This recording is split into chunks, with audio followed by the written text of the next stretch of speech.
Well, good evening and welcome along to my story. Good to have a number of you with us this evening. Let me bring in our guest. I should bring him in straight away, I think. And tonight that is Lewis Pearson. Good evening, Lewis. Hello. Thanks for having me. No, welcome aboard. So, look, to folk who have who didn't see the first episode of my story, this is not a testimony. This is not some kind of video CV. We just simply want to hear people's stories, get to know them a bit better. Perhaps you thought you knew Lewis well. Perhaps your newest Lewis is a new face to you in recent times. We should say we're simulcasting this tonight across a number of pages. So we're streaming live on YouTube tonight, but we're also we're streaming via St. James Facebook page and also the Winterbourne Stickland church page. Is that right, Lewis? No. Churches. No. No, not just Stickland. No. Villages. Churches in the Winterbourne Valley and Milton Abbas benefits. Lovely. Well, a warm welcome to all of you watching along at home. It's great to have you with us on what is well, what else would you be doing on a Sunday night during lockdown? So we're just going to talk through Lewis's life, if you will, and we're going to squeeze it into just under an hour. And in the last few minutes, there'll be opportunity for you to either join us on screen and ask Lewis a question or perhaps share some thoughts, or you can via the chat on Facebook or indeed YouTube, you can ask questions, you can comment as we go. And as you do, we can hit questions as we go or share your comments as the episode goes on. So Lewis, let's start. You were a child of the 80s. Yeah, 1982. 1982. So you got a couple of years on me. Talk me through the early years then. Yeah. There he is. Look at that. Yeah, 1982. You were a happy baby. That much we can see. Well, I was in that one, as far as I know. So yeah, like I said, born in North London. I like to tell some people it was Tottenham, so the mean streets of Tottenham, but it was actually the mean streets of Winchmore Hill, which is much more leafy and less mean. So actually ended up being there for pretty much all of my childhood with my older brother, Ashley, 6 years older than me, and mum and dad until I was about 3 years old. Yeah, there we go. That's me on the left of the screen and Ashley in the middle, and mum and dad. I guess probably one of the most sort of significant things that happened was in quite early in my childhood was my dad died when I was 3. So actually I have very little memory of my dad. I think I may have one memory, which I'm never quite sure how accurate that is and how much sort of I've cobbled together bits of stories. But so that was obviously sort of a significant thing that happened that I have very little memory of, but did shape my childhood. Do you mind me asking how your dad died, Lewis? Just completely out of the blue, a brain aneurysm while he was playing or after playing squash. So kind of, completely out of the blue. So obviously, right, okay. And I guess for my older brother, who was 9 at the time, it was probably a much more dramatic effect in terms of his memory of that event. Whereas for me, it was less so, but it did obviously impact that my mum as a single parent with 2 boys from 1, 3, 1, 9, sort of right through for all of our childhood and adolescence. So in terms of memories, you talk about the one you have that you've cobbled together. Yeah. How much growing up were you curious about your dad and? Yeah, it was never a taboo subject, and it was always something I felt I could speak about. But it just was what it was in the best kind of way. It wasn't something which overly upset me to speak about, and still today.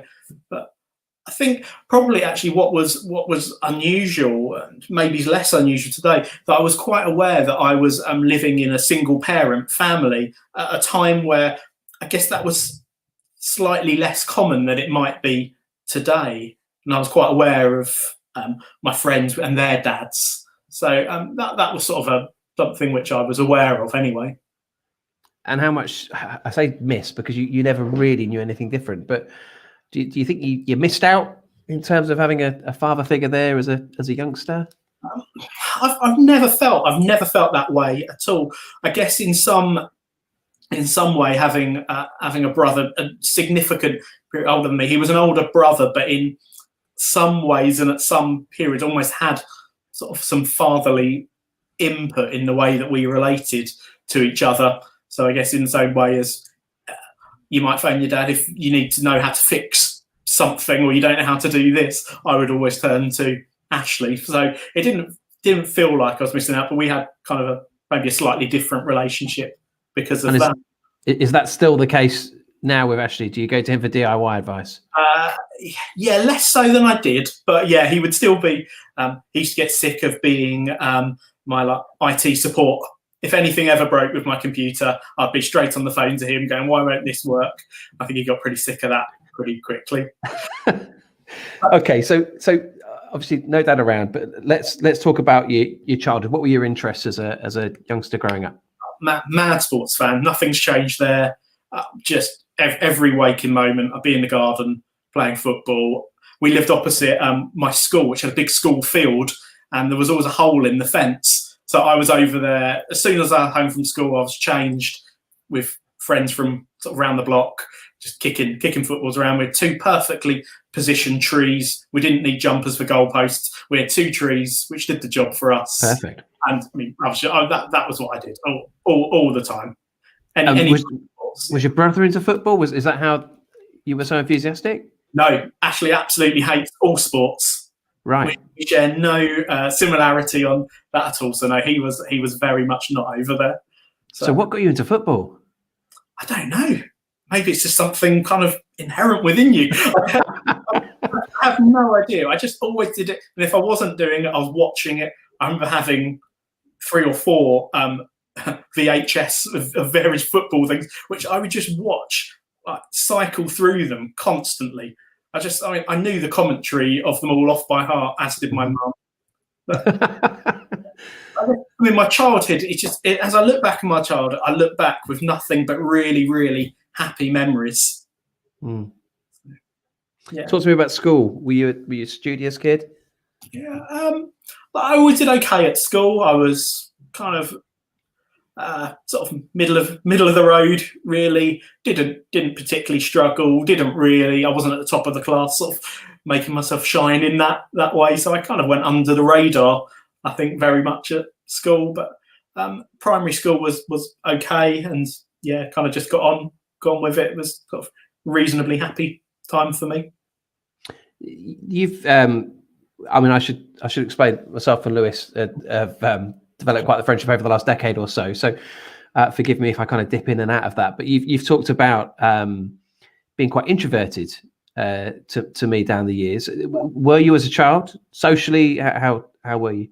Yeah, I was reasonably introverted. I think I could force myself to the front. A friend of mine often talked about being naturally introverted but professionally extroverted. Mm-hmm. There's probably a sense of that today for me in the roles that I fulfill. But I think I could almost switch that on and off a bit as well. I knew naturally I was very happy in my own company, doing my own thing. I kick a football around or play in the garden by myself for hours without sort of needing anyone else. But I think I was reasonably shy, reasonably introverted. But having said that, there's photos of me being Joseph in the Nativity and stuff like that. So I can't have been completely introverted. Yeah. Okay. In terms of close friends growing up, was there a tight friendship group that you belonged to? Yeah, very much so. There were 2 very close, there was a gang of 3 of us, and we were together from early on in primary school, right through our secondary school years. One of the 2 of them I'm still in contact with, was best man at our wedding, and we saw her over the summer. So that kind of friendship has existed for Well, probably 30 odd years anyway. Yeah, well, nearly 40. Let's be honest. Well, I've taken a few years off before we met. Okay, all right, okay. In terms of, we see the dog collar. In terms of church, did you go to church as a family? Was that something you did as a kid? Yeah, it's something I know we got involved in going to church after Dad died.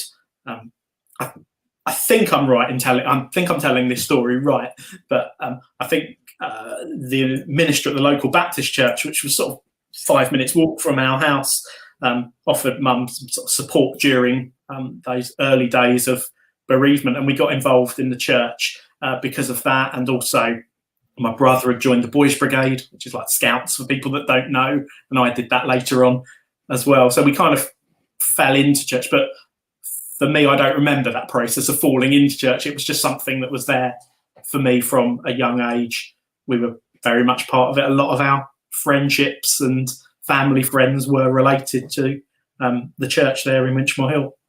So there's quite the social scene within that church as well. Yeah, there was.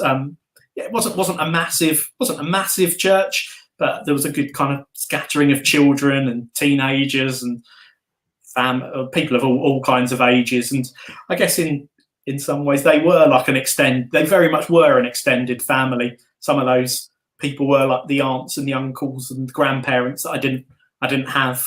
Both my parents were only children, so there were no aunts and uncles or cousins around about. So our family were our friends, really. And in terms of your awareness of God, was that just a given, or at what point? How did that develop as a child into your teens? Yeah, I think it was very much a given from quite an early stage. At school, I was a fairly model student, well behaved, all those things. But for some reason, when it hit Sunday school, I changed somewhat, and I remember being thrown out of Sunday school at one point. And I remember sort of wrestling from a reasonably young age, I guess, I don't know, maybe 9, 10, 11, with questions and thoughts of God. And I think I intuitively felt as though there was a God, but church never just felt like something we did. It felt like something I needed to wrestle with. And I remember probably in my early teens thinking, actually, if I'm going to continue going to this thing, it's got to be more than just the social scene. There's got to be something real within this. Does God exist? What does that mean? And I think I was wrestling with those questions, maybe unusually fairly early on at that time. So yeah, those questions were around and about me for a long time. I mean, we can't just pass it by that you were thrown out of Sunday school. What were you thrown out of Sunday school for? Oh man, you remember PVA glue that you used to put over your hands and peel it off like a second? Mm-hmm. Oh yeah, I was just playing with that and throwing it at other people and stuff like that. Sorry, throwing it at other people? Oh, yeah, absolutely. Right. And I remember being mortified. I remember the Sunday school teacher, I think, they're not going to tell my mum. They'll threaten to tell my mum, but they'll never do it. And they did. And I remember not being allowed to go for a week. And my mum was mortified. Mm. I mean, I remember it vividly, that moment. But that passed. How fond were you of those Sunday school teachers and youth leaders? Because I know that we'll come on to this shortly, but you went on to be a youth worker. Were they a real influence on you growing up? Yeah, I mean, I think at the younger end, yes, but particularly once I hit my teens and I sort of graduated into sort of some of the youth group, youth club stuff. There was one particular leader who kind of sticks in my mind, who very much invested a lot of time, probably a couple of people that just showed me a lot of love, really, in terms of investing time, listening to me, and they made a real significant impact on me without ever being pushy about faith at all. I just knew they were there, and they were people I could ask questions of, and people who really just loved me and looked out for me. So they were really significant for me. And in terms of your journey of faith, you got baptized as a teenager. Yeah, I did. So yeah, we're in a Baptist church.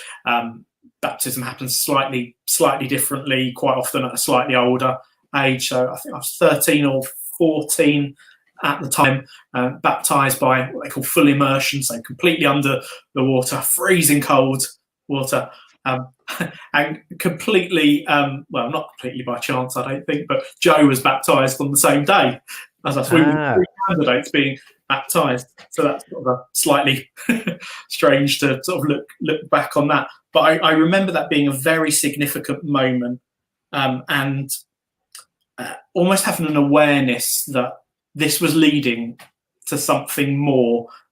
I wouldn't have been able to articulate it in terms of a sense of vocation, but if I look back and I try and put language around it, I very much within that period of time sensed I was being drawn into something else.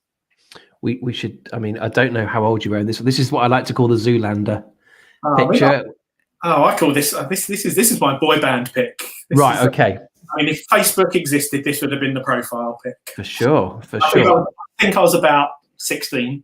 Oh, okay. All right. So a couple of years post baptism. Yeah. It's a bit older. And the church in Winchmore Hill, that was a Baptist church. Yeah.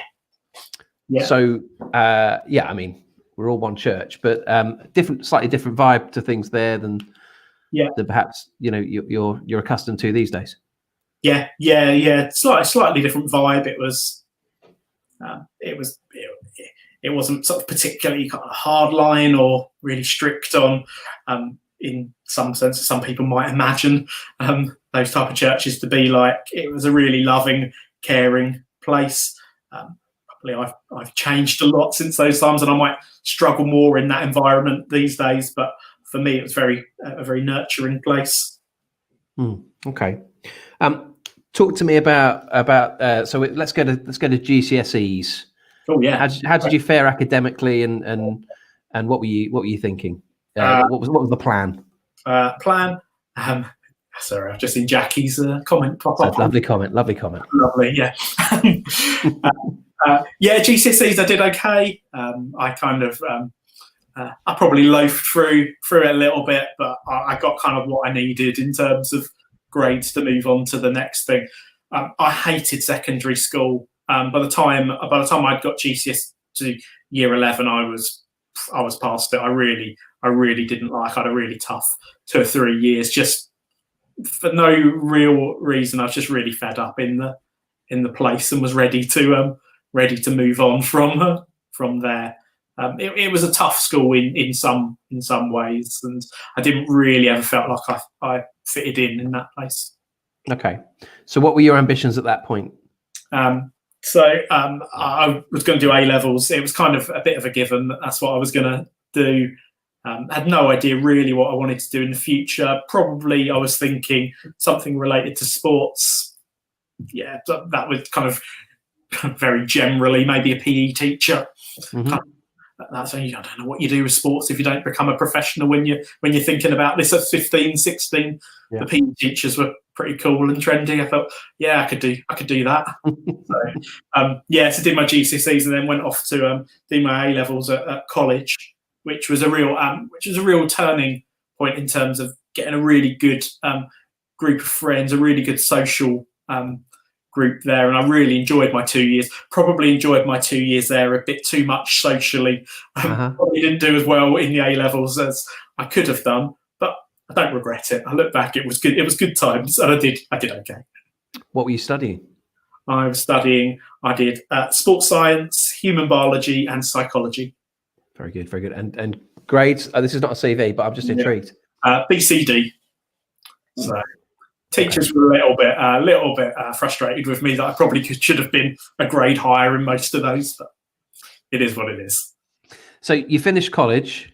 Yeah. So I finished. What's the crack then? Yeah, I finished college, and I guess kind of all of my friends were doing the university thing, applying, and I was doing all of that too.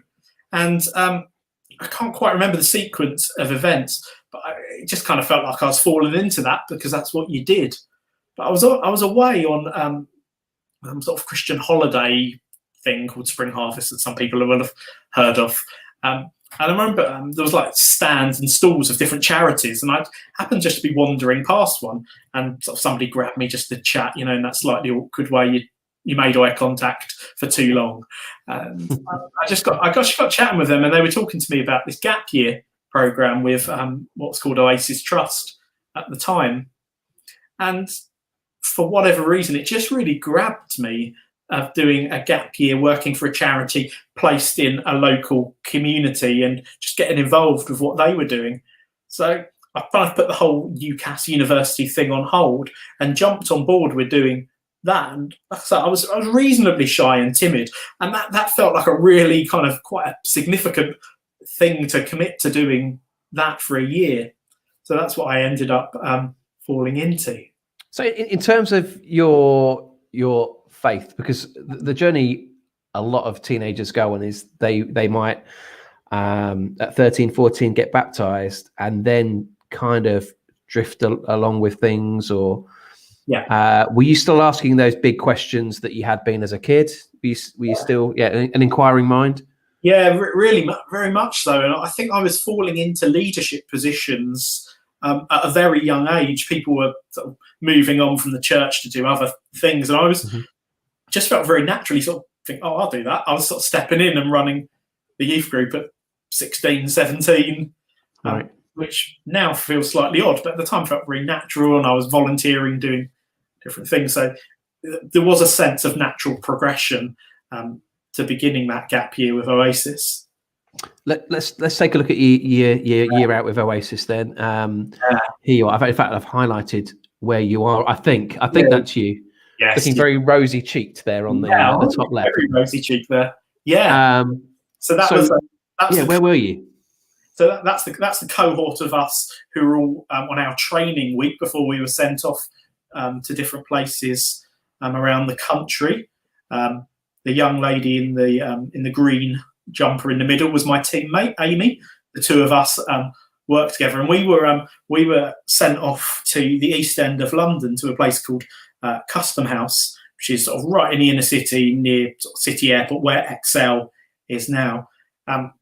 Just for the most transformative, interesting, difficult year, I think, of my life, moving out from home, not being a million miles away, but actually culturally just could not have been further from what I was used to, being in the inner city and the community there. And I just loved it. I just fell in love with the place and the people, and doing youth and community work. So it was absolutely transformative for me. I met some wonderful people who are still friends of mine to this day, and got to the end of that year, and I just happened to meet somebody who had been speaking on our training week, who said, "Oh, I'm looking for an intern in the church I'm at in Luton. Do you fancy it?" So, yeah, well, why not? So the whole university thing got put on hold again, and off I went to do sort of a second kind of gap year, but sort of as an intern, so a slightly more formal thing up in Luton. Had a year there. By the end of that year, I was very much feeling that youth work was something I was wanting to explore, and so ended up going to do some training at the end of that year. How was Luton for you? How was Luton? I loved my time. I was in a place called Stopsley. Some people in Stopsley would not like to have it called Luton, but it's the posh bit of Luton, if such a thing exists. I think the winner of crap towns, wasn't it? I was working for a really progressive, a really large church of 600 or 700 people, which was sort of like blew my mind in terms of how it was all set up structurally. Working with a good friend who's become a very good friend of mine there. So I had a really good time there. Okay. At that point, was there any? I'm just intrigued. Was there any sense of calling or kind of vocation in terms of anything beyond that? Were you thinking, one day I might get ordained? No, looking back, I can probably pick up hints and thoughts around some of that, but at the time there was no sense of that. There was a real frustration within the youth work community. I mean, you were part of the youth work community. You'll probably know of youth workers becoming ordained. And like, we just used to sort of sneer at them, going, "Oh, those youth workers getting ordained. Sort of, this is a vocation in itself. You don't have to get ordained." And people would say, "Oh, when are you going to kind of move on to the next step?" And it used to really rile me. I thought, no, actually, this is a vocation in its own sense. There's no need to. It's not a progression. So I probably sort of fought against things for a while because of some of those comments. How long were you doing youth work for? It was quite some time, wasn't it? Yeah, so, well, obviously I was volunteering doing stuff before going on the gap year. So I went on a gap year in 2000, then ended up training and working and doing stuff in youth work up until as my full-time job solely as a youth worker, I did 10 years. Okay, all right. Now, in amongst those 10 years, yeah, we've referred to already the lovely Jo, who got baptised the same day as you. Yeah. And then you got married, the two of you. Here's a little picture from the wedding day. Jo has not changed a jot, not a bit. I looked through some of the pictures, and it's very difficult to. I can age you, but aging Jo is tough. Okay. Well, I'm trying. Let me work this out. So that's 2005. So I was 22, sort of approaching 23. So Jo was about 27. Would you believe in that photo? Ridiculous. Yeah, absolutely ridiculous. Always has looked younger than me. Still looks younger than me. Will always.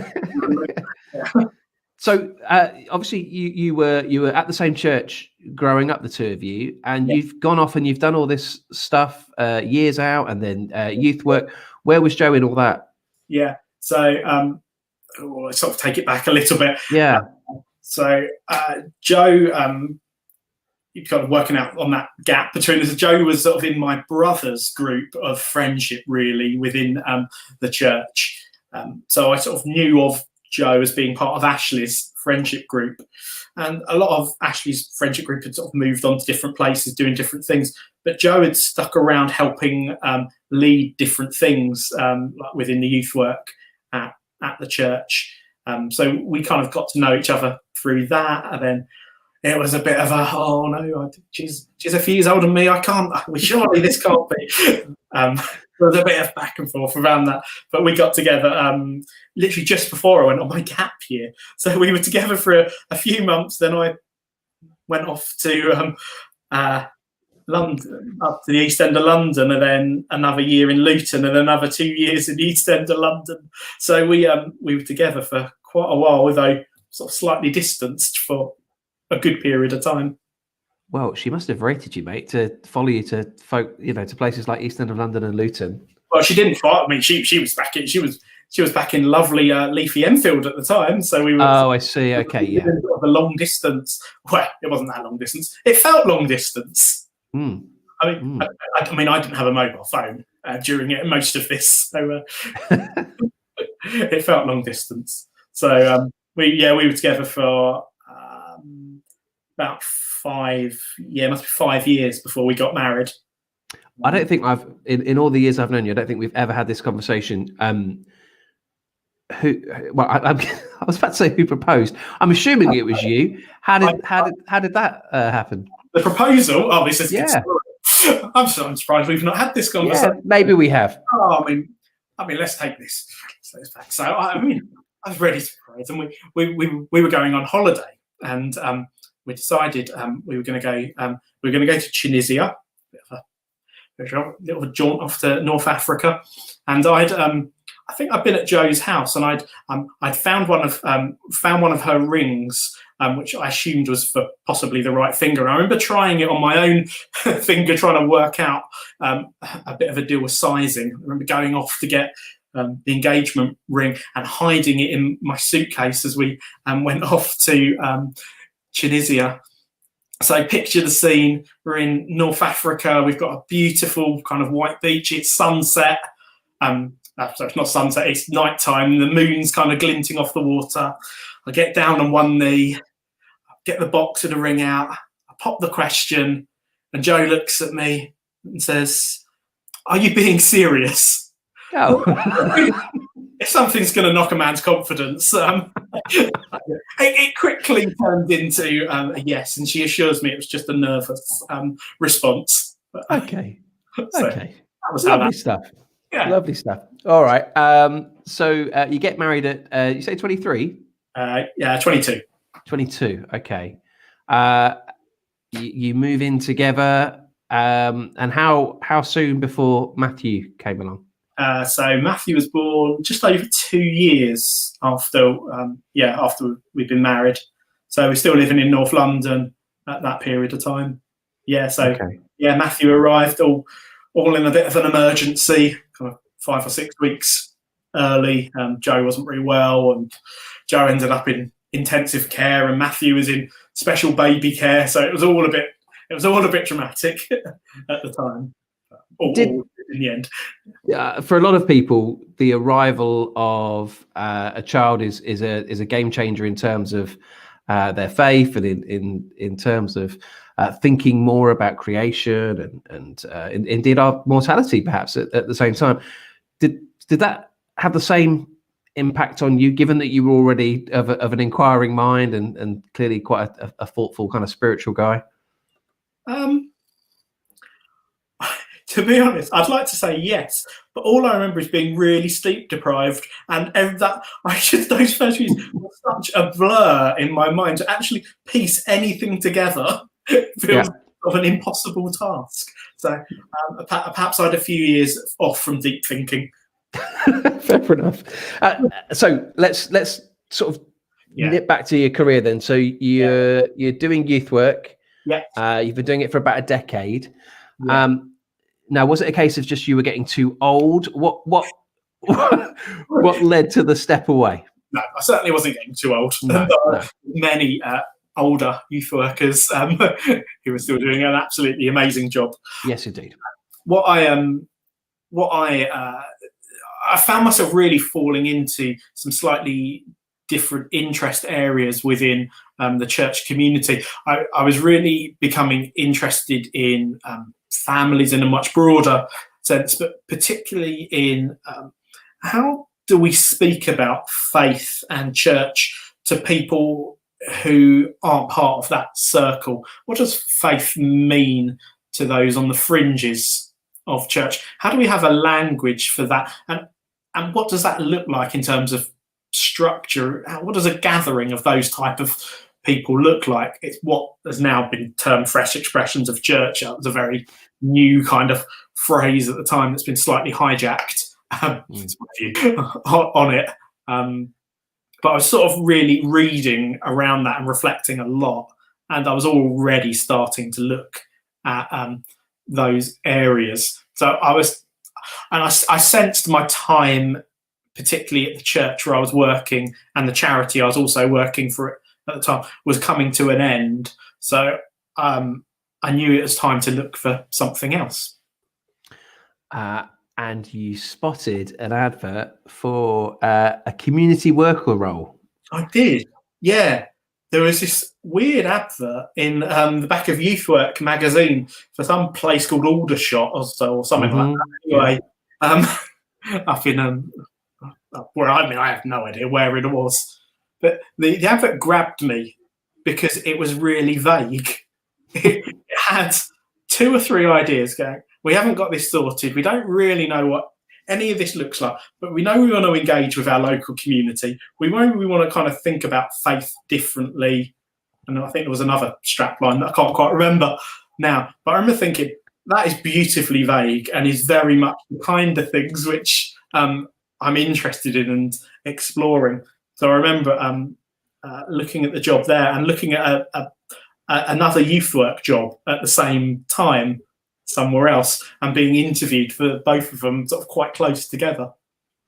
And I remember you arriving, this lad with a pinstripe suit, you know, like something out of Bugsy Malone, but with an eye ring. I need to find out about when the Irene came in at some point, but we'll come back to that.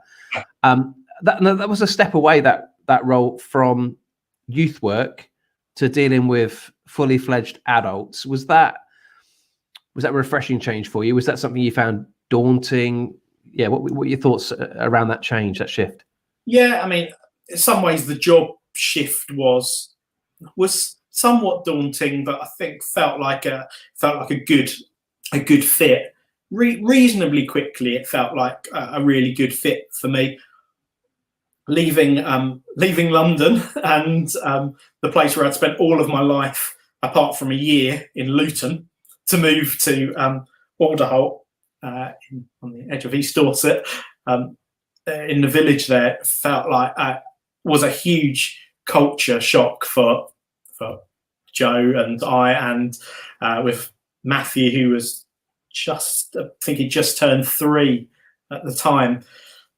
And it was a big move in lifestyle wise, but also moving away from family, probably just kind of nipping back a few years. At the time I was being interviewed, that came a couple of months after my mum died, which was not quite as sudden as my dad's death, but was nonetheless a shock.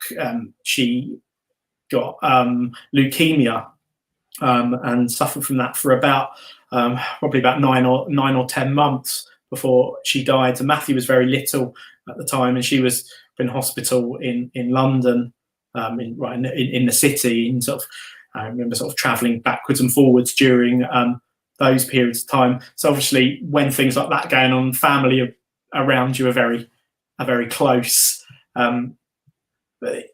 So to decide to make that move at that point felt difficult, but felt like the right move to make. That must have. I was going to ask you a question, and I will ask you later about the most kind of content time of your life. In terms of most difficult times of your life, there's a picture there of your mum. Yeah, it's my mum. That was actually, Dad died when I was very young. Mum got remarried a year after Joe and I got married. So there's Joe and I and Ashley and Ashley's wife Sally and 2 of my nieces and nephews, who are much bigger now. So that was my mum's second wedding day, which was probably only a year or 2 before she died. So yeah, that's what's going on in that photo there. Yeah, it must have been the most horrendous few months. Yeah, it was. Again, I guess in some ways, like having a small child when you're sort of trying to deal with just things being thrown at you at literally at times.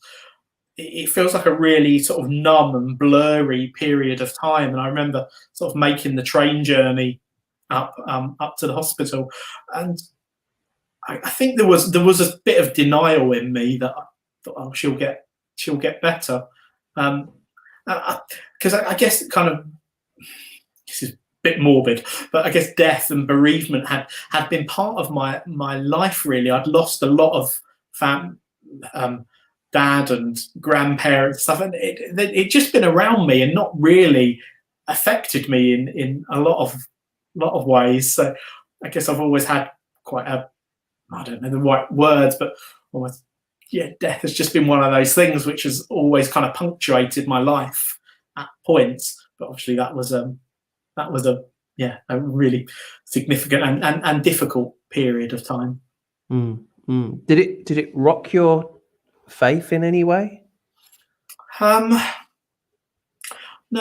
it didn't actually. I think I've had subsequent things which have been difficult, which have probably shaken or have been more difficult for my faith, which perhaps weren't quite such big dramatic events, but it didn't really shake my faith. Okay. let's move back to Alderholt then. So you arrive in, gosh, what year do you arrive? 2010. 2010. Okay. Yeah. And we've talked already. It's that shift away from youth work to dealing with all ages. Yeah. Tell us a little bit about your time here. Indulge us. I'll start by putting a lovely picture of myself and you. I mean, yeah, we look exactly the same. Of course we do. Yeah, I don't know what year that was. The first year in Alderholt was quite challenging, quite difficult in some ways. We started some projects, things like the coffee shop that we began in the village, and just getting to know people around there. But it was just such an alien place in many ways, and trying to get to know people was just took a while, which I always have to remind myself everywhere. When we land somewhere new, that it takes longer than I think to feel very much at home. And we'd had a house sale fall through, and the lovely Christine and John Hensel, Christine I know he had last time on my story, had taken us in and let us live in the annex to their house. But over the 7 years we were in Alderholt, I mean, I think Joe would agree with me on this. I mean, it was the happiest period of our life, no doubt. I mean, that's a picture of Recreate Festival, which was probably at the centre of some of the things that I was and the wider team were involved with during those years. It was really special time. Emma was born a few years after we'd been there, and for both of the kids, that was the place. That's their childhood memories of being young in that place and the community, and just the people there still. And we've been gone 3.5 years, but some of our best friends are still part of that community, and one that I feel very close to and still care very deeply about. So they were the best of. They really were the best of times for us, and it was a real wrench to leave, as people may remember. Yes, indeed. It all got very tearful. Let's talk about what was going on internally then during that period, because it was during your time here that you made the decision that you felt called to train for ordination. I wonder, was there a nagging thing going on there, and how long had that nag been? Yeah, there was a nagging. There's been a nagging thing there for a long time. If I look back at it now, I think that sense of vocation to youth work there was a call to ordination caught up within all of that whole story, and I'd been kind of batting the question and passing it off for a long time, and really the whole thing came down to a moment with the former vicar of the parish, Pip, who approaching a very nondescript roundabout after a trip to Brighton, asked me if I'd ever thought about ordination, and I kind of, something broke in me in that moment where I thought, actually, I need to deal with this. I've been kind of batting it off, and I'm really enjoying what I'm doing, but there is something nagging here, and I need to deal with this question. So that sort of saw me entering into the process of discerning if ordination was right for me, which obviously I was recommended for training, and then training alongside continuing my work in Alderholt over my final 3 years there. You I hope you won't mind me saying this, but at one stage, you and me were going to do a podcast, and the name that you came up with was the pessimistic parishioner and the reluctant rector. How much of a battle was there going on in the build up to you saying, yeah, you know what, I'm gonna follow this up, and actually even during the training itself, what sort of a battle's been going on there?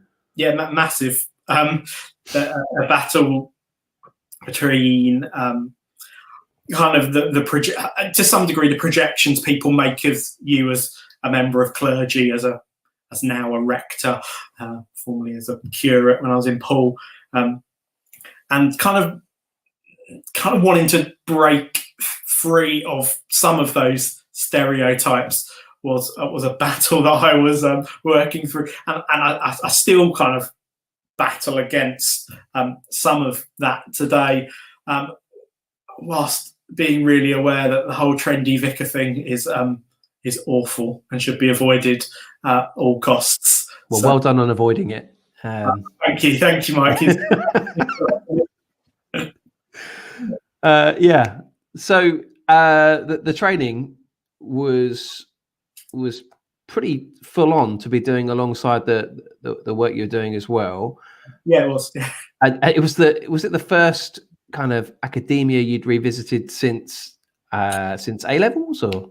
No, I'd done a diploma of higher education in youth work in my early days of being a youth worker, so it was kind of that had been. I'd probably been out of stuff for best part of 10 years. It was my first bit of academic work for 10 years. So the essay writing was a struggle in the early days, but I kind of really embraced the reading and stuff, so it wasn't so bad. And in terms of the Church of England, obviously we talked earlier on about Baptist Church, growing up there and working at Baptist churches, and you came to Old Hope. That was your first experience of the Church of England, really, wasn't it? I'd done a few years when I was in East End of London within Church of England. Right. A very unusual, I guess, would be the way to put the church there. Okay, so yeah, what was it about the Church of England that made you think that this is for me? It was probably three things. It was the colours, the seasons, and the breadth of the views that people hold. So I really like the visuals in a Church of England building of different colours being linked to different seasons. I always like the calendar year and the Christian festivals of fasting and feasting and just that cycle. I think I'd always kind of connected to that, even in my Baptist church days. And for me, in the Church of England, there was a freedom to express my changing theological views on certain things, and that freedom, maybe unfairly, but I sensed wasn't there within the Baptist Church, which I guess historically is more conservative in their views on various issues, and that conservatism is within the Church of England, but there's more breadth and freedom. I guess I was feeling at times I was aware of having to check what I was saying with the way that was being interpreted by people in my later days in the Baptist Church. So there was a freedom in the Church of England which I sensed, which maybe comes as a surprise to some people. Yeah, the colours wasn't something I don't think you were initially. That was initially a thing for you, was it? Not at all. No, it's something I really kind of grew into, and really recognising how important that and the seasons were to me. Kind of came as a bit of a surprise, or joined up some of the dots of stuff maybe that I was feeling but hadn't articulated. We often talk about being comfortable on our own skin, and I guess the skin of a rector includes a dog collar. How comfortable are you now? You talked earlier on about the fact that people's perceptions of you as a member of clergy. You comfortable in that now? You got to a place where it feels right? Yeah, it feels right. A wise friend of mine once talked about wearing the collar where it has currency, where people there's times where people recognise it and it's a helpful thing, and at other times it's not. And for the most part, I found it a helpful thing. It's taken me however many years it is now, 3 and a bit, to forget that I'm wearing it. Yeah. I'm very self-conscious of it and the way people might be thinking about me. So I still do. I still wrestle with it a bit. I mean, soon as I'm in the door, usually it comes off unless I'm coming on screen. I hate having things around my neck, so I don't like having my top done up. Do you remember? Because I do. Do you remember that first day when all your gear arrived, ready for the big day in the cathedral? Yeah, I mean that was a very weird moment. All the gear arrived, and I had it lined up in the house, thinking, oh, I'm not sure even how you put all this stuff on, let alone the right times for it. So, yes, I've become a little bit more comfortable with all of that these days. Good. Let's just go back to the ordination, because obviously a massive day in terms of you and your story. Yeah. There you are. There, I won't say what I always say, but there you are. Yeah. How was that as an experience? You talked about the fact that at your baptism it felt like, you know, a seismic moment. Same here. Yeah, it was a really weird lead up. You go on retreat for a week beforehand where you're sort of locked away with your sort of to-be clergy colleagues. This is actually my priesting a year later, but the two obviously linked together. It was more significant in the moment than I think I thought it would be. I knew it would change my life in terms of the things I would be doing on a daily basis, but in that actual moment of the bishops laying their hands on my head, there was just something shifted within me. There was a peace, there was an excitement within that. There was a weightiness about the call, but also something which felt very right, which at times where it doesn't feel right, I can kind of look back to those on the difficult days. I can kind of pick those, go back to that. Okay, so let's talk about the here and now. Yeah. You're a few months into your first proper gig. How are you finding it? Obviously, unusual circumstances in which to find yourself. Yeah, we love where we live. We're really happy. Kind of the decision that we've made to come to these communities.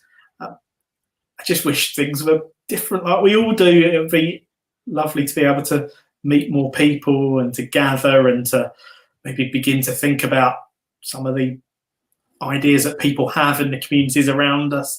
But it's not the season for that. It feels like a season of being patient and just being around. So there's some frustration of kind of wanting to get going in ways that I've not been able to do.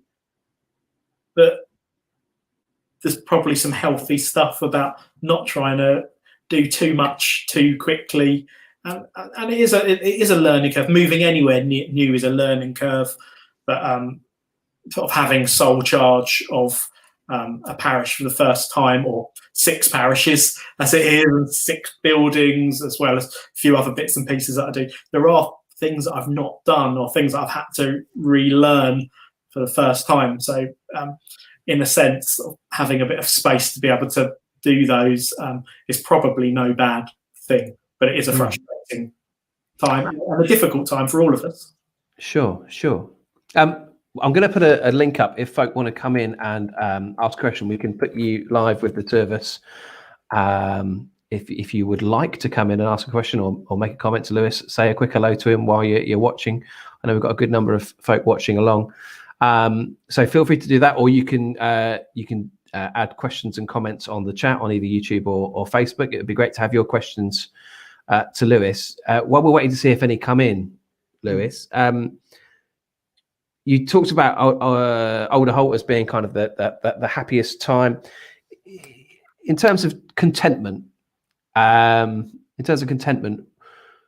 have you felt most content?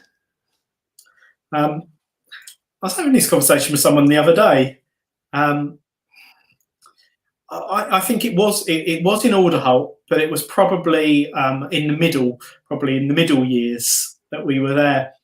I said, actually, I find starting new things or arriving in new places. People often ask, "Are you excited when you arrive somewhere?" Actually, I find it quite overwhelming and quite difficult because I don't know the rhythms and the routines and the people, and I find quite exhausting. Whereas once I've done a few years in a place and I kind of found my feet and I don't need to worry about the little details of how things happen, that's when I feel most contented. And I can very much see that in those middle years in Alderholt. Towards the end, I knew I was going, we knew we were going, so there was a shift. But I think in those sort of 2 or 3 years was probably where I was at my happiest and my most contented. We've not really talked about your curacy. You spent some time in Poole. Yeah, 3 years. And with what you've just said there about kind of getting into the rhythm of somewhere, and there not being kind of this, in Alderholt for a period there that was just home. Yeah. How difficult for you was the process of curacy and knowing that actually that was just a temporary space for you? Yeah, I really struggled with that for lots of those reasons, as that settling in period, and as soon as you felt settled, you were kind of knowing that you were going to be moving on to somewhere new. The whole curacy thing is a really weird thing. It's a training post for a period of time. I guess to some degree, I think we were slightly guarded in our time there, knowing that the relationships there were going to be temporary. And I think actually, if I'm being completely honest, we went through a period of bereavement of at least a year after leaving Alderholt. That was such a difficult thing for us to do. To leave the community, the work that I'd done, Joe's work, the kids' schools. I think we did go through, if I'm being very honest, a bereavement there. And there were some good times in Poole and it was formative, but I don't think we ever really settled. And part of it was role and me trying to find my feet as with the collar and all of what that brings. But I think I spent a fair period of time feeling like a square peg in a round hole, and that's not to say there wasn't good things. And but I think us as a whole family, we all struggled at times during those years. So I look back on it with some good memories, but actually it was a reasonably challenging period of time for us all. I've got someone who we're going to bring in for a question in a moment. I just want to ask you, any ambitions? Let's just put church to one side if we can for a second. Okay. Any ambitions? What's on your bucket list? Oh, what's on my bucket list? It's a good question. Maybe I should have one by the time I'm 40.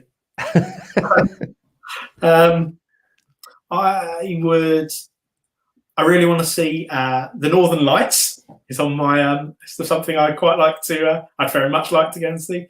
At some point, I would quite like to walk part of the Camino in Spain. Period of time, have a bit of time doing that. Sounds like something I might like to do. I really want to go to a Coldplay gig. It's very hard to get tickets, very expensive as well, and there's no gigs at the moment. Have you heard of Cold Place? I have heard of Coldplay. Maybe come into a tent in Alderholt. You never know. You never know. One day. All right. Well, there's a few things to be going on with. It's good. Yeah. It's good. I'm going to bring Jackie in, who has a question for you. Good evening, Jackie. Oh, hey, Lewis. So lovely to see you guys. So, Lewis, you were just talking about the impact that your mother had. Excuse me, sorry, the dog suddenly decided to move out of a cage. That your mum had on you, and how your life sort of like moved towards your ordination, and obviously I was sort of in your life at the point that you made that that decision. I was just wondering, given with that sort of like reflection, what you would like your legacy to be with this movement. That's a bit of a big question. Yeah. As well as seeing the Northern Lights, which I'm totally on board with as well. What my legacy to be? Because obviously, I'm just pointing in, the legacies that you've left here in Alderholt are still rippling on. I mean, the coffee shop, I will forever love you for. And I've still got friends and people that I know now that I might not have known. Well, yeah, definitely wouldn't have known or had the same depth of friendship that I have if it hadn't been for that place that you created. So that's one of your legacies. I guess I don't think of my legacy in kind of setting. Yeah, it's not in terms of leaving behind different structures, but I guess if I can be a role in creating some sense of community through anything that I'm involved with and connecting people to each other and to explore questions of life and faith within all of, I guess that's my legacy. I don't have grand plans within any of that, but yeah, little stories like things like you've just said kind of feel like they're the things that warm my heart and make me happy. So yeah, maybe things like that. Yeah, excellent. Thanks. Cheers. Thanks, Jackie. Thank you, Jackie. There you go. Heart well and truly warmed. Oh, yeah. There we go. Any other questions from folk? This is last chance. Like I say, you can click the link and come on in, or you can drop us a message on the chat. Well, Lewis, look, a huge thank you for giving up your Sunday night. I know it's Remembrance Day. You've had a busy one. Your first Remembrance Day. Yeah. How was that for you? Yeah, unusual. Yeah, obviously plans changed very last minute. Just feels like trying to make any kind of plans for anything is difficult. So yeah, we had to take all the things that we were going to simultaneously do in 3 villages to bring it online and record bits in the week leading up to it. So it was just strange. It was difficult. It was quite tiring. It's quite an emotion. Remembrance Day, I think, for most clergy is quite a challenge in lots of ways of holding different expectations of people within what that day should include and what services and the way that you mark that. So yeah, it was kind of difficult in that sense. But I think we did a good job as a benefice the way we ended up having to do it. Great stuff. Well, look, Lewis, thanks so much, like I say, giving up your evening. It's been fascinating. I hope folk that have been watching along have felt the same. I've even found 1 or 2 new things out myself along the way. There you go. Which is always good. Give our love to Joe and to Matthew and to Emma. And there'll be another My Story coming up very, very soon. We've got a few people lined up. So looking forward to bringing you another episode before long. But thanks for tuning in. And Lewis, thanks once again. Fantastic. Thanks, everyone. Cheers. Bye. Bye now.